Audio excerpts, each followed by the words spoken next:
चलित IPL 60तम league मुकाबिला रे RCB और पंजाब किंग्स परस्पर को भेटिबे। उभय दुई दल पर वर्तमान विजय अत्यंत जरूरी, तेणु आज मुकाबिला संघर्षपूर्ण मुकाबिला देखा मिलिब।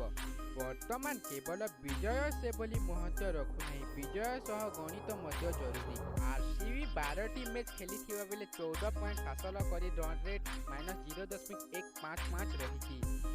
सेहीपरि पंजाब किंग्स 11 मुकाबिला खेली 10 पॉइंट हासिल करिछि। प्ले ऑफ रे प्रवेश करबाकू हेले पंजाब किंग्स को बाकी 3 जाक मुकाबिला जितिबाकू पड़िबो। आरसीबी जितिले तृतीय स्थान को जीव, तथापि दल प्ले ऑफ निश्चित होई पारे नाही। रन रेट कम थिबारु शेष 2 जाक मैच जितिबाकू पड़िबो आरसीबी को। पंजाब किंग्स के एही मुकाबिला करबा मर। तेबे फ्रेंड्स, वीडियो केमिति लागला? वीडियो भल लागला तारे लाइक करंतु, कमेंट करंतु, चैनल रे नुआ आसी ताहले सब्सक्राइब करंतु। जय हिंद, जय जगन्नाथ।